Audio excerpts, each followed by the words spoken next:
김정기 TV의 김정기입니다. 2020년 10월 16일 김정기의 3분 토크 제43회 시작합니다. 오늘 주제는요, 2022 대선 국민의힘 재집권 전략 4가지입니다. 2020년 대통령 선거가 다가오고 있습니다. 국민의힘이 2017년 탄핵 이후 대선, 지선, 총선에서 연패를 하고 있는 가운데 살 길을 모색하고 있습니다. 창조적 파괴에 가까운 혁명적인 변화가 없이는 승리가 요원해 보입니다.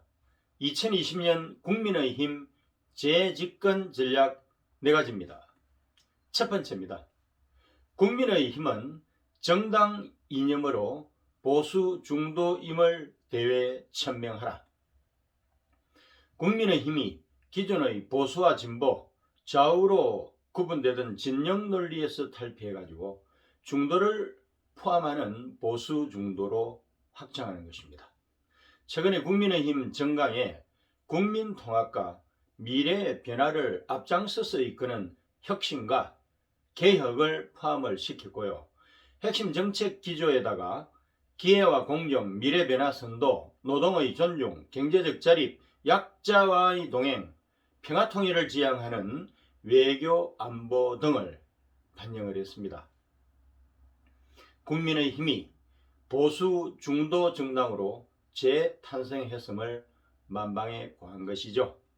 앞으로 한치의 흔들림 없이 당의 정강과 정책 기조대로만 실천하면 유권자들이 당의 새로운 변화를 보여준 데 대해서 인식을 바꾸게 될 것이고, 이것이 단순 소박한 당 차원의 거시적인 선거 승리 전략이 되는 것입니다.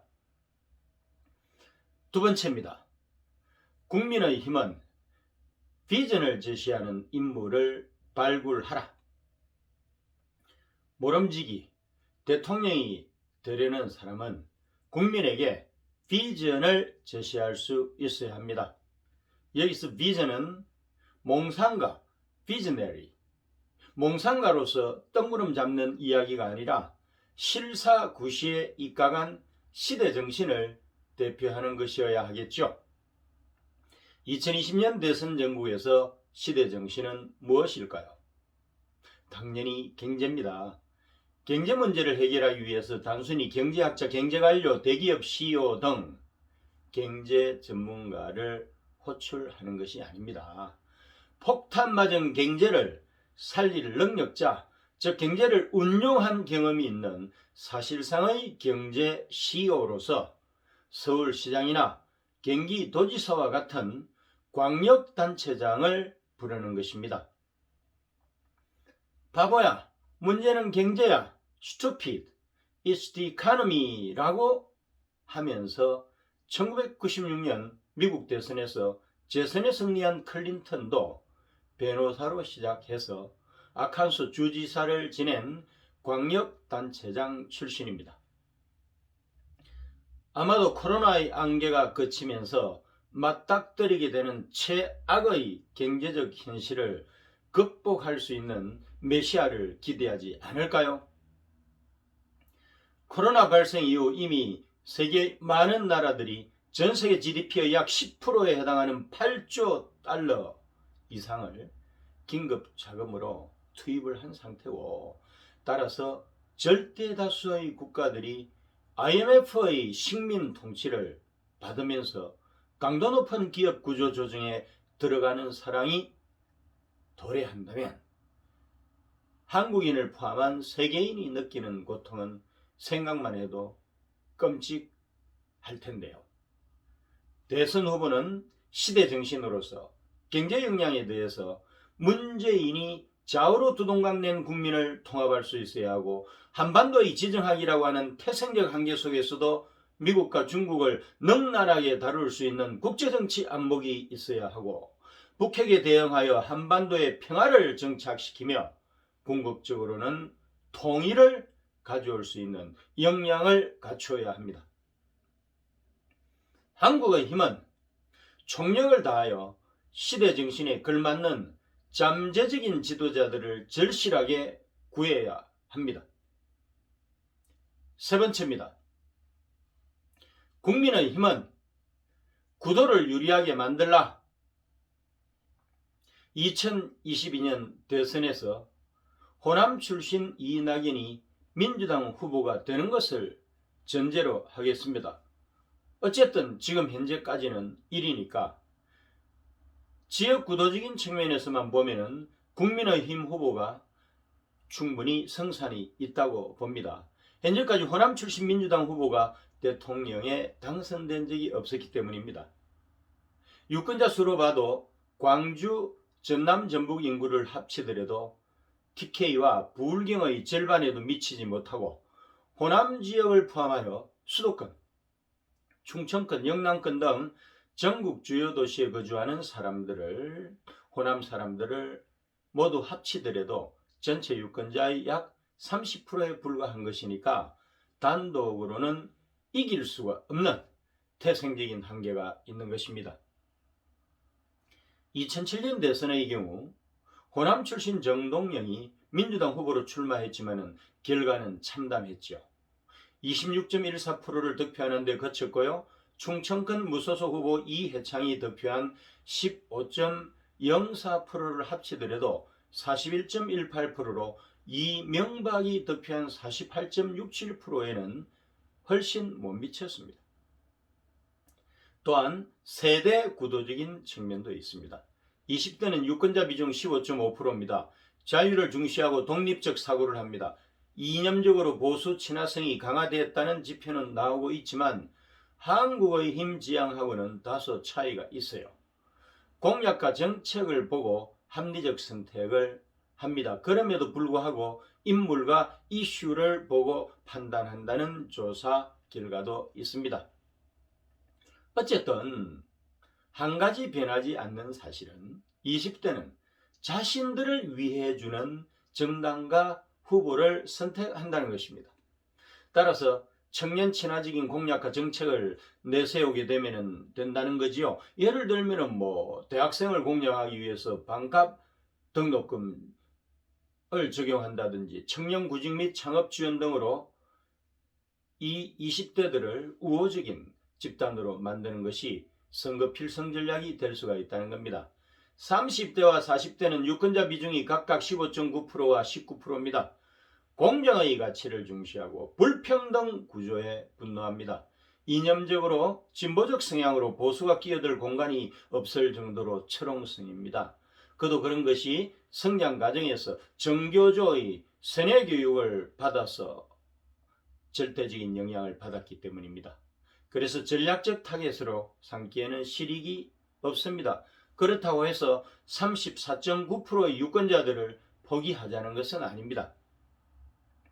50대는 유권자 비중이 19.7%입니다. 소위 386 세대로 87 체제의 주역이어서 보수보다는 진보 비중이 높고요. 대개는 중도적 스윙 보터 역할을 합니다. 이들은 가난한 부모, 민주화운동, 김대중과 노무현 전 대통령을 겪었습니다. 감정 공동체로서 세대는 사회적인 감정을 공유합니다. 대개 50대가 되면은요, 정치적 성향이 보수적으로 바뀌게 마련인데 386 세대는 586 세대가 되었어도 진보 가치가 유지되는 경우가 많다고 하는 것입니다. 2017년부터 시작된 탈보수화는 이것과도 관련이 있다고 볼 수가 있겠죠. 어쨌든 보수의 입장에서 선거 승리 전략으로 50대를 집중적으로 공략하게 되면 소기의 성과를 낼 수 있다고 확신합니다.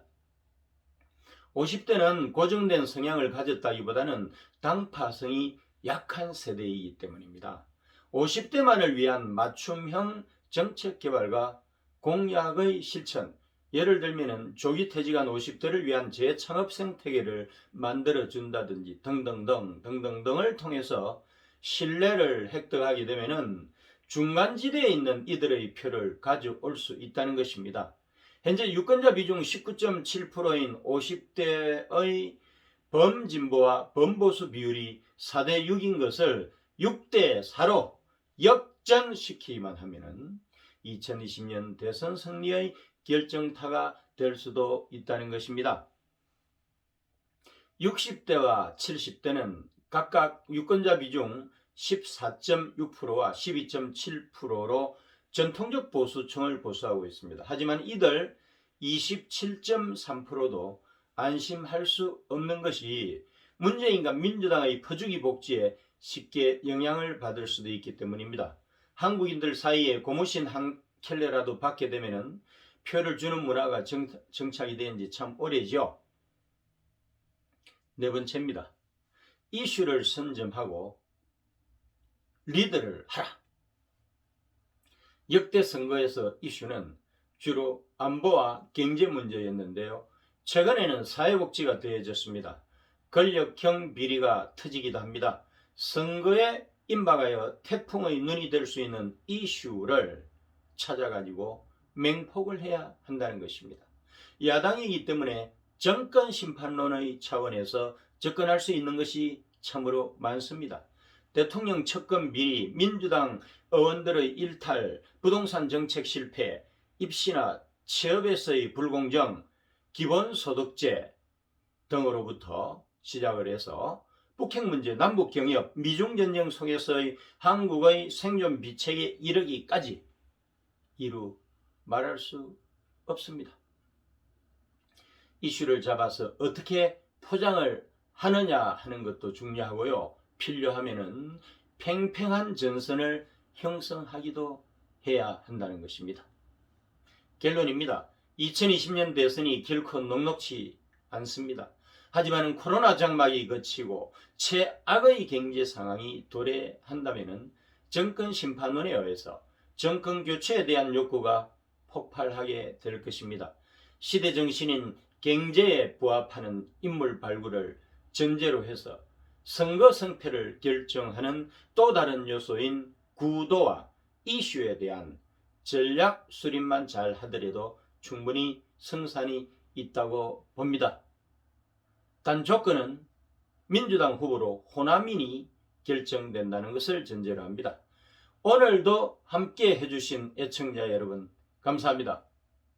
구독과 좋아요 버튼을 꼭 눌러주세요. 여러분의 성원이 엄청난 힘이 됩니다. 고맙습니다.